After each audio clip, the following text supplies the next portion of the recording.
Place à présent à notre dossier du jour.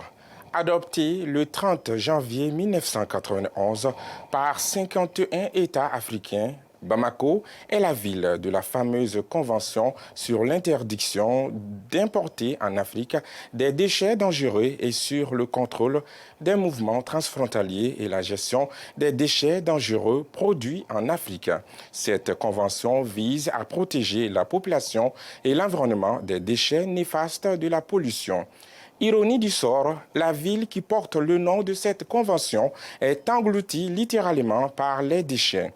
Les bouts de vidage ou encore les ordures ménagères sont exposés à l'air libre et à la date de ce jour, mercredi 5 janvier 2022, il n'existe aucun site de traitement final pour ces déchets au Mali. Population, GIE, mairie, l'État, chacun cherche un responsable. Pourtant, l'urgence est là. C'est le dossier réalisé par Accident Diallo. Suivant. Ici, nous sommes à Bamako, dans la capitale malienne, plus précisément à Médina Koura, en commune 2 du district de Bamako. Déplorable mais vrai, un dépôt de transit en pleine ville. Situé entre deux établissements scolaires et en face du stade Omnisport, cette montagne d'ordures ne passe pas inaperçue de par sa quantité, sa position, son odeur. Bon, maintenant, là, trop, c'est trop. Ce n'est pas le gouvernement seul, hein. Nous, en tant que population aussi de cette commune, on doit beaucoup jouer pour éviter cette situation. Comme ce n'est pas la peine de vous dire que ça nous dérange, il y a trop de malades. Ce n'est que les ordures là. Allez-y au CS comme ici, il y a trop de paludiens là-bas. Mais qu'est-ce qui se passe? C'est les dépôts d'ordures. Bon, je ne peux pas parler trop, sinon j'allais dire que c'est le gouvernement qui a failli.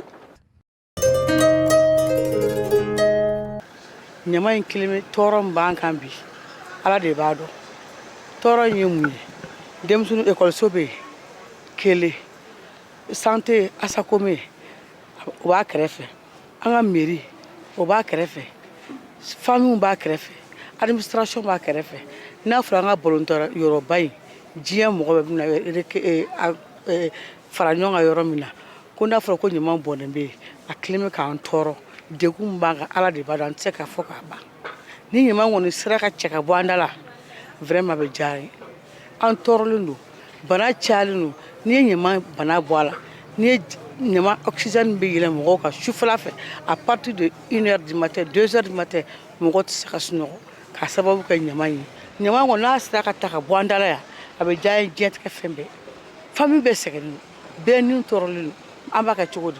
La capitale malienne produit quotidiennement environ 1543 tonnes de déchets solides. La population est la première productrice de ces déchets. La précollecte des déchets au niveau des ménages est effectuée par des groupements d'intérêt économique qui ont un contrat de prestation avec la mairie. Et c'est la mairie du district, à travers sa direction des services urbains de voirie et d'assainissement, qui doit prendre le relais et transporter les déchets vers une ou des décharges finales. Notre mission essentielle consiste à organiser toutes les activités en lien avec la gestion des déchets solides, à partir des ménages jusqu'à un dépôt de transit. À Bamako, il n'y a pas de décharge. Il n'y a pas de décharge. Quand vous allez rencontrer les autorités, ils vont vous dire qu'il y a Noumoubou. Mais on va vous dire que Noumoubou est en aménagement et que les ordures peuvent aller à Noumoubou. C'est archi faux. Allez-y à Noumoubou, il n'y a rien à Noumoubou pour recevoir techniquement les déchets de Bamako. Donc, tout le monde observe, nous qui sommes entre les populations et les collectivités, nous faisons les frais. Noumoubou est prêt à accueillir les ordures, mais en réalité, il y a des accessoires à la décharge de Noumoubou qui devraient être encore posés et réalisés, mais qui ne sont pas encore faits. Avec le temps, on va essayer de se mettre en règle par rapport aux autres dispositions. Sans hygiène, pas de vie saine. Cette assertion décrit parfaitement aujourd'hui la situation sanitaire des populations de la ville de Bamako. Et ce ne sont pas les établissements scolaires à proximité des décharges qui disent le contraire. Il y a à peu près 15 ans de cela, le dépôt a perdu son nom. Ce n'est plus un dépôt transitoire. C'est devenu un dépôt définitif. Mais ce dépôt a un impact sur la santé de nos enfants et des enseignants. Et en 2017, on a eu à faire un arrêt de travail parce qu'un enfant avait succombé et était tombé dans une classe à cause de l'ordure. Pour étudier, il faut être en bonne santé. S'ils sont malades, il ne faut plus être l'avenir de ce pays. Donc nous demandons aux responsables de délocaliser ces dépôts d'ordures.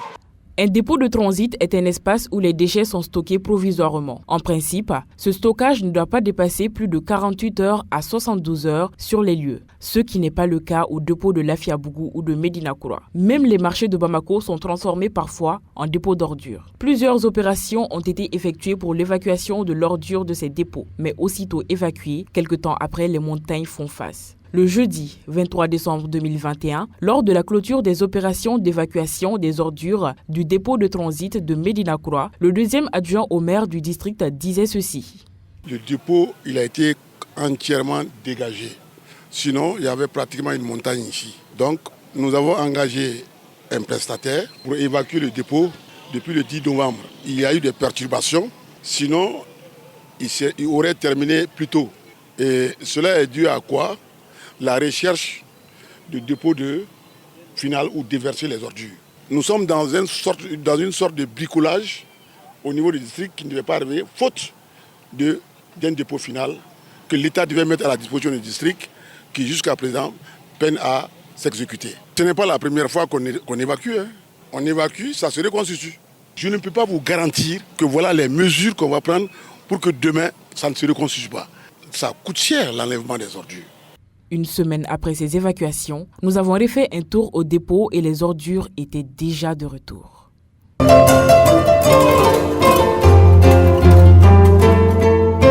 Chacun doit jouer sa partition pour apporter une solution durable à ce problème. La taxe de développement régional et local, TDRL, est une taxe annuelle qui doit être payée par toutes les personnes âgées de plus de 14 ans résidant au Mali. Pourtant, rares sont les usagers qui s'acquièrent de ce devoir. Ces montants peuvent pourtant aider les municipalités à débarrasser les ordures.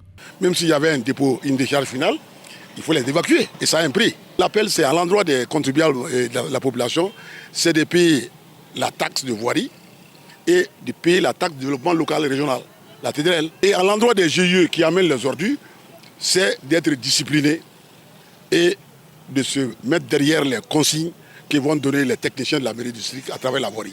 Située dans la commune rurale de Tienfala, avec une superficie d'environ 50 hectares, la décharge finale compactée et contrôlée de Noumobougou a un coût de financement estimé à plus de 5 milliards de francs CFA. Sur place, nous voyons un espace grand à perte de vue. Les déchets dans la cour nous laissent croire à un manque d'organisation. Aucun camion de décharge. Mais les ordures nous montrent que oui, il y a déjà eu dépôt d'ordures ici. On a trouvé que les arrangeurs, qui affirment ne pas pouvoir nous donner d'informations sur la réalisation de ce projet de dépôt final.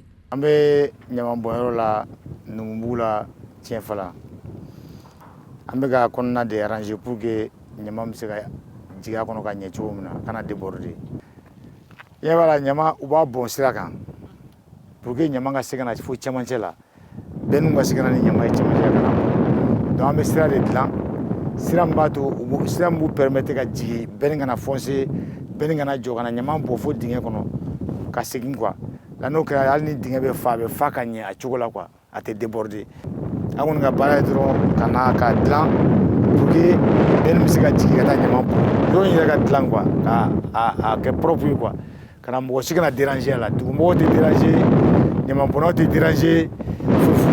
Pourtant, ces déchets peuvent être traités en leur donnant une seconde vie, sans parler de nombreux emplois qui pourraient être créés.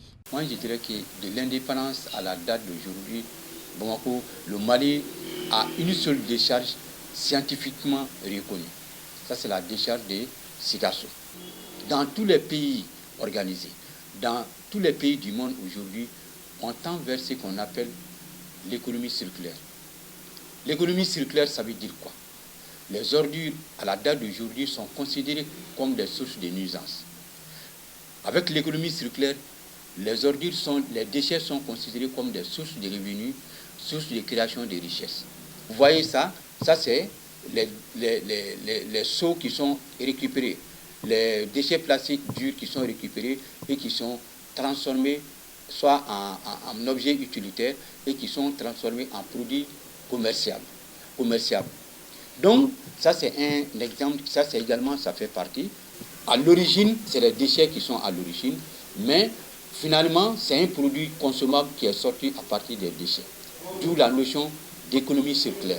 Le manque d'assainissement constitue un facteur de risque important pour la santé des Maliens, entrave le développement économique du Mali et participe à la dégradation de l'environnement. Nous faisons donc face à une triple catastrophe, à la fois sanitaire, économique et écologique. Qu'est-ce que les autorités attendent donc pour réagir ? On est tenté de croire que l'assainissement ne fait pas partie des priorités des autorités, au même titre que la santé, l'agriculture ou l'économie. Pourtant, tous ces secteurs vont de pair avec l'environnement. S'il n'est pas préservé, Bamako pourrait se retrouver asphyxié dans les années à venir. Nous avons le schéma directeur d'assainissement de la ville de Bamako qui a prévu 4 décharges finales. Malheureusement, parmi ces 4 décharges finales, c'est seulement une décharge qui a été réalisée à Numbuku, dans la commune rurale de Tchemfala, à 35 km de Bamako. Pour la réalisation des 3 autres décharges, nous avons été butés à des problèmes d'acquisition foncière. Vous savez, s'il y a un casse-tête aujourd'hui, c'est le problème foncier à Bamako.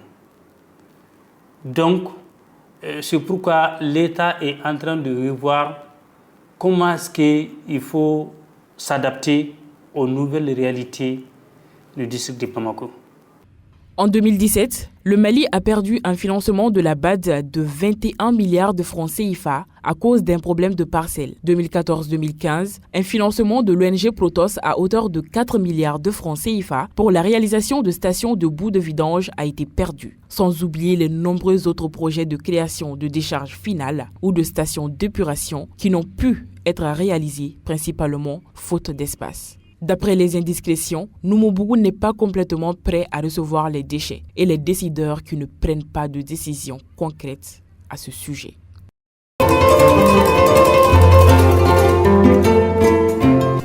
Pollution de l'air, dégradation de l'environnement, sans oublier les nombreux risques sanitaires, ces ordures constituent de véritables bombes à retardement pour la population et le pays tout entier. Source de revenus pour certains, véritable problème pour d'autres. À l'heure où je vous parle, le Mali n'a pas de site officiel final pour accueillir ces déchets.